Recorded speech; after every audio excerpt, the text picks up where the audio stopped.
my family, I'm talking about my mom, my dad, my 3 older sisters, and my brother-in-law Keith, my niece Elise, and my grandparents.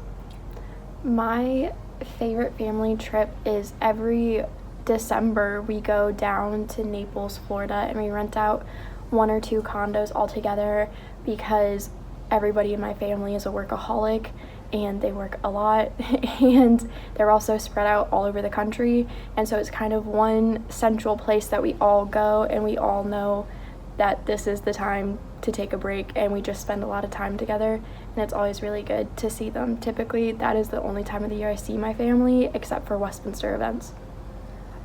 So all of my sisters and I are members of Kappa Alpha Theta, and my oldest sister Catherine, when she was a freshman, found a pin box, a glass pin box that's vintage, and it has pansies painted on the front of it, and they've passed it down to all of the sisters, and so I currently have that pin box, and I hope to keep it and give it to somebody else in our family one day. The person I go to in my family for advice or to rant is definitely my sister Catherine. Probably sometimes too much, but she's always there and she always has something really good to say, and I know I can depend on her for anything and everything.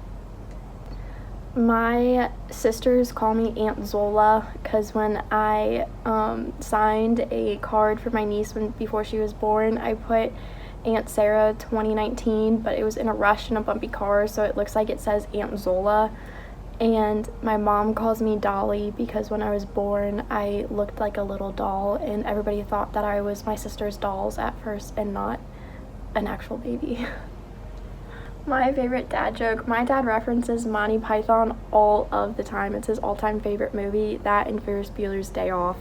And so he will always say you gotta stop and look around once in a while, otherwise you'll miss life. And then he also always says whenever we're in a situation or have to go have a difficult conversation, he's just like, well, go ask them what's a hen weigh. And we'll always be like, what? And he's like, well, it's about 9 pounds. And that's his favorite joke of all time, is asking us what's a hen weigh.